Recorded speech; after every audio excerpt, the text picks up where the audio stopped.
time to find out what the latest and greatest update is from Third Mutual, and we want to welcome Moon Young, Director for Third over there. Thank you for joining us today. Thank you for inviting me over. Absolutely. So one of the big topics you guys want to talk about today, or the update we're going to get, is on damage and restoration process that has to go on. And unfortunately, those things happen, whether it's a flood or some sort of termite or whatever it might be, some sort of damage that goes on. And you guys have updated the processes and want to walk through those with us, right? Yeah, thank you. Okay, yeah. So let's start with the damage and restoration process. Like, where do we, starting point, if there's a leak, what do we do there, and what is that process like? When you have a damage, especially water leak, that need to be secured, because that if we don't secure quickly, and the damage is gonna be expand, and then mold and many other issues coming along with it. So first thing is we have to secure. Right, that's the emergency part where you get somebody out there immediately, either shut off the water or crimp a pipe or whatever it might be. Yeah. Once we have our team there and they find the problems, and then they can, if it's a water damage, they're gonna have a dry down first. Once dry down is pretty much under control, then they need to do testing. So if there's any molding issues or that, if there's molding issues, then the problem is getting bigger because all that area needed to be taken away. Right. So we don't have any mold issues in that area so the at mold all. remediation has to happen, and then dry out and the whole thing. And then once that is clear completely, then we're gonna go through the rebuilding process. But if there's no molding issues detected, then we're gonna go right down to the rebuilding process. So there's two pathways we see on the slide here. One is to secure the leak, dry down, then rebuild if there's no damage. But the other one that kind of sometimes takes a little time and can be a little more costly is when you have to test, see about the mold. If there is any, you have to do the abatement there. And then once everything's cleared, then we go to rebuild.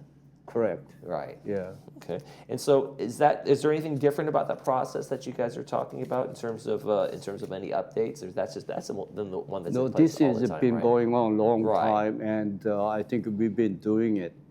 But I like to see the little bit better way to do it, or benefit to the resident. But somehow, whatever the system is still going on in the same way. Now, when we talk about damage restoration, full damage restoration is something that's been damaged. That doesn't mean, hey, a homeowner can't say, oh, well, while we're at it, let's do a little bit of a remodel and things like that. So that's not part of this, what we're talking about here, right? Yeah, but what I'm saying is, when damage occurred, whatever is there needs to be restored to that point, but to the resident point of view. But the Third Mutual doesn't do that to that point. Third Mutual doesn't do any alterations, any upgrading. They don't touch that. So they want to have original wall, drywall, and the paint. That's the end of it. Then whatever left and the tile or anything else, then it's a resident expense, a resident responsibility. Now, could a resident or say come in there and say, hey, we're gonna retile in here, or we were gonna do a new floor in here, we wanted some sort of upgrade? How does that work if they want that to be, while this is, hey, since the wall's already torn out or the floor's already torn out, can I do this? Does the HOA come in and say, okay, well, here's what we would have paid, and that's what we're gonna do? Or do you turn it over to them and say, well, that's up to you then? That could be a very good time if they want to upgrade it, they want to change it, whatever it has been before, because they're going to have a drywall, blank, so they can do that. But my point is, whatever they already done, the tiling and upgrading, before moisture intrusion, and then to resident point of view, it needed to be restored to that point. But Third Mutual has a different policy. They are not going to help that. Right. They're going to go original drywall and the paint part. So up to from that on is all the resident responsibility. I have a problem with that actually, but that's the policy. I'm trying to change it, but I couldn't do it. Not yet. Maybe there'll be some movement on that in later meetings. Now, there's a time limit into the HOA and the cost of recovery, and there's the cost is non-negotiation and no competition there. Yeah.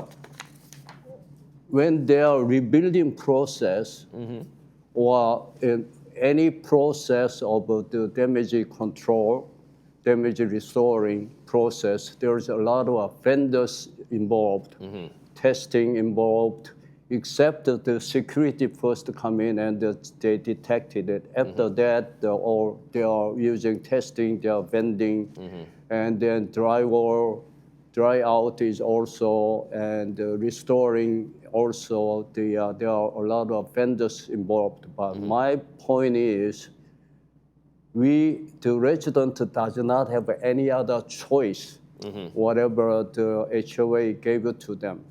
And they should have a choice, at least, whenever I have some fixing to do, I'm gonna call 3-4 different, then I'm compare that, I'll make a decision. But in this case, resident does not have any choice at this point. Now, pipe leaks, things like that, that's just kind of a natural thing for as buildings get older. But what happens in terms of insurance of like maybe who caused the damage? If it was maybe the resident's fault, they plugged up a pipe, or they left the water running and there was a flood. So that also comes into a case where it's like maybe has to be their insurance that deals with it, not the HOA, right? Yeah. Cost recovery, anything we do, it costs money, right? Somebody have to recover that. And HOA, okay, so HOA think residents should have insurance, and the insurance should pay for it. But a lot of residents are complaining to me, the insurance denies it, whatever the reason is, maybe time reason or that. For instance, if the damage occurred and then within 6 months or within a year, and they can file the insurance. But in my case, I had 4 damages, water leakage. Oh, wow. And then one case was 3.5 years I got noticed from the HOA. So I even don't know I had that damage because there was a rental unit. And so, that is really, there is a time limit for insurance, and then resident, taking all the responsibility because the HOAs didn't do timely job. And also when the damage occur, especially the water damage, either by your upstairs or neighbor next to it, and some damage coming to you, water coming to you, or to the mutual's common area, pipe broken and coming to me, or water damage from raining, or some other I made my own mistake, water damaged. And so, to me, whatever the damage done, there's who made that happen, and who got the blunt end. So whoever make that happen and damaged should be responsible. But somehow, Third Mutual is not responsible, they claimed. Okay. Yeah, but if the upstairs person did that, upstairs person, you can negotiate, you can sue that, or neighbor. If you own, you have to take your own responsibility. But somehow, as it is, Third Mutual claims they are not responsible whatsoever. Okay, So that's a little bit away from thought. There's a sticking point there that you'd like to see better. Yeah, to me, it's a fair. Whoever damaged, you have to be responsible. But somehow, not in this case, they claims. So let's talk about unauthorized alterations and what happens in those cases in terms of in terms of like what's fair and things like that. Yeah. A lot, any alteration we have to do, we need a permit. Some of them are permit, some of them you don't need permit. But whatever you need a permit, needed to get permit. Because of all the paperwork, and it take a time, maybe sometimes it take months, 2 months, even 3 months in my case. So you have to sit tight for 3 months doing nothing. So we are incurring cost, waiting, anxious, all that. So a lot You of don't have the use of whatever that area, whether it was a bathroom or kitchen, that's off limits for a while too, in that kind of wait. Yeah, you cannot do anything until permit coming back to you. But a lot of contractor, Laguna Woods has maybe 150 to 200 contractors, and then resident, they know they can get away without waiting, and they get it done, and then later they file the permit after done. After the work? Afterward. So the penalty for that is only $50 so far. Yeah. So I don't. That's a little low. If I'm the vendor, I'm the resident, I rather pay $50 and get it done instead of waiting 2-3 months. So that system needed to be changed, and it's been changed already. Well, what needs to be changed? The fines need to go higher, or we need to streamline the process so we're not waiting 3 months? Yeah, we recently increased the maximum fine to 10 grand. So we want to give a strong warning to the community, to the resident, and the general contractor, and you cannot do that. So I hope that warning will work, and will have everybody have to get the permit. Just like when you go stop sign, not just because you can pass through. Everybody have to stop at the red light. So if the penalties are going to go up and people were just kind of waiting, oh, don't worry about it, we'll just pay the fine later. What are you doing on the other end of that to streamline so people aren't waiting 3 months and not have the use of their bathroom for 3 months or not have the use of their kitchen for 3 months? Is the other end been streamlined to improve that so people aren't trying to get around those permits? Nobody can get around the permit. That is our, just like as I said, red light, everybody has to stop, waiting for the green light. If somebody pass through the red light, they're gonna be, at some point, they have a big accident. So the rule have to be applied to everybody same way. Nobody go above the rule or law. Well, there you go. Let's talk a little about some old resolution of the board situations, in terms of fruit trees. I know we talked about that. I talked about it recently with another board about the fruit trees rule. What's going on there? Yeah, about a year or 2 years ago, about 3-4 years ago, let me take back, 3-4 years ago, because of the rodent problems, all that, and the third municipal board passed the resolution, and anybody who buy house or condo at buyers have to remove all the fruit tree around the house, around the condo. Because of that. That was about 3-4 years ago. And I don't have any clear data that really decreased the rodent problem. And not only that, United does not have that resolution at all. Okay. And it is the same community. So a lot of residents are complaining, new buyers complaining. So we look at it, and so first of all, it didn't work. Second, it's a lot of cost, and why there are trees already there? Why you take it out? Right. Yeah. So we changed that, and so now the resident keep that tree, but he or she have to take care of it. So a lot of rule like that.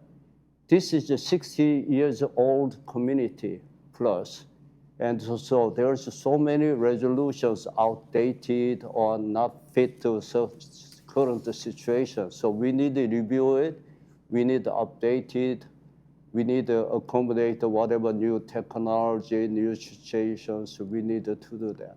Let's talk a little bit about that. Like you said, these village buildings are 60-year-old buildings, and they are kind of stuck in time in a sense in terms of the codes that were there, the building structures that were there, and all of that. What are you guys looking at in terms of all this is all kind of comes at once in terms of the renovations and things like that have to happen? Yeah, this is a beautiful place. Location is perfect. Mm-hmm.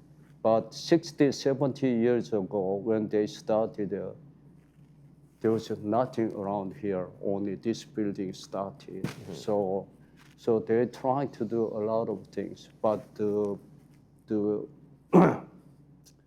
builders at that time, they are very conscious about the cost. So this is not custom-made house, mm-hmm. custom-made condo. It is all spec house. They trying to cut the cost, expenses, and in many ways they done that. And so another thing is this building is not getting any younger. Every year getting older, that means we're gonna have more problems, mm-hmm. Which it is. Mm-hmm. Right now, we have so many problems. And as much as we're trying to maintain and upgrading it HOA-wise, and then also most of the residents trying to upgrade it, they spend a lot of money, somewhere between 10 grand to $300-400 grand. In terms of plumbing and electrical, yeah. and the times have changed. Now we have EV charging cars and those kinds of things. So mm-hmm. there's a lot. Yeah. So at that time, there's no EV. Mm-hmm. So right now, there's more EVs, and the EV charging, we have problems. Mm-hmm. And especially garden villa buildings, EV charging is a big problem. We're trying to improve the wiring. It's gonna cost a lot, and mm-hmm. we are scratching our head at this time.